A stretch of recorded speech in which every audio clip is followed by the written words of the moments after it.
जो आंसर हो जाएगा इसमें कोई गणित नहीं होता, ये तो होगा नहीं, क्योंकि देखिए कभी जोड़ा जा रहा है कभी घटाया जा रहा है, तो ऐसा नहीं कि गणित नहीं होता है।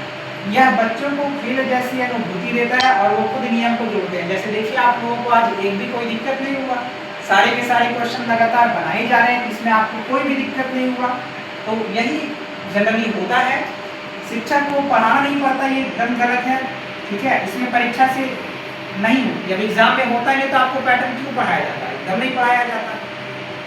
तो जो आंसर होगा आपका ऑप्शन नंबर बी हो जाएगा, क्योंकि यहाँ बच्चों को खेल जैसी अनुभूति देता है और खुद नियम पूछते हैं। आप सभी देख रहे हैं ना, खुद जोड़ रहे हैं, खुद यहाँ पर आंसर को निकाल रहे हैं। तो चलिए देखते हैं नेक्स्ट क्वेश्चन की तरफ, क्या कहता है हम लोगों का अगला क्वेश्चन। अब जैसा कि आप लोगों को बताएं, आप लोगों को वर्ग याद होगा, घन याद होगा, तो क्वेश्चन आप लोगों के तुरंत बन जाएगा।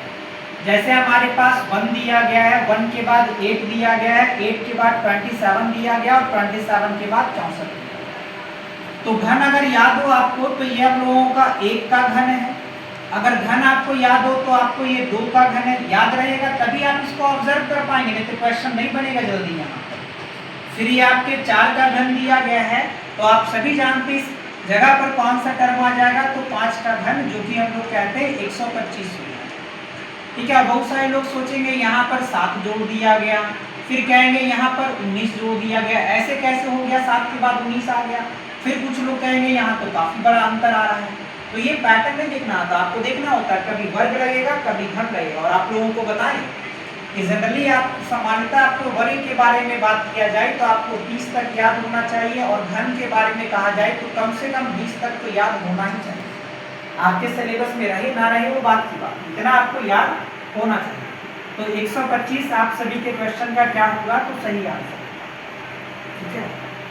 तो 125 आपके 23 का ऑप्शन नंबर बी क्वेश्चन के आंसर। चलिए देखते हैं नेक्स्ट क्वेश्चन क्या कहा गया है। अब देखिए आप लोगों से कहा गया है, तो मैथ के बारे में पूछा गया है, ठीक है ना। आपसे कहा गया है कि अगर a का मान 1 होता है, b का मान 2 होता है और c का मान 3 होता है, तो इस पैटर्न के अनुसार मैथ को हम लोग कैसे लिख सकते हैं बताइए। तो आप सभी जानते हैं कि अंग्रेजी अक्षर जो होता है इंग्लिश अल्फाबेट के लेटर्स के अनुसार दिया गया है, a 1 नंबर पे, b 2 नंबर पे और c 3 नंबर पे। तो आप सभी को पता है कि m आता है 13 नंबर पे, एक आता है ये a आता है 1 नंबर पे, और आप सभी जानते हैं कि t आता है 20 नंबर पे और h आता है कितने नंबर पे, तो 8 नंबर, ठीक है।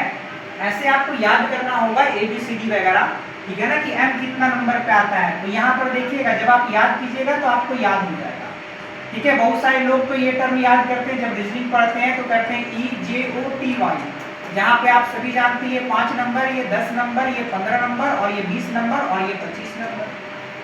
आप ABCD में देखिएगा तो m आता है 13 नंबर पे, a आता है 1 नंबर पे, t आता है 20 नंबर पे और h आता है 8 नंबर पे। लेकिन जब आप लोग रीजनिंग वगैरह पढ़िएगा ना तो वहाँ पे लॉजिक बताया जाता है याद करने का, ठीक है, लॉजिक बताया जाता है वहाँ पर याद करने का। ये 13 नंबर पे होता है। वैसे भी देखिएगा ये जस्ट आपको 3 के जैसा एनालाइज होगा, ठीक है। जैसे यहाँ पे देखेंगे W के बारे में, W भी 3 के जैसा है लेकिन M के बाद आता है तो इसको 23 कह देते हैं, ठीक है। H भी देखिएगा तो इसको याद करने की जरूरत नहीं है, यहाँ से मिला देंगे तो देखिए लगभग ये 8 के जैसा नजर आता है।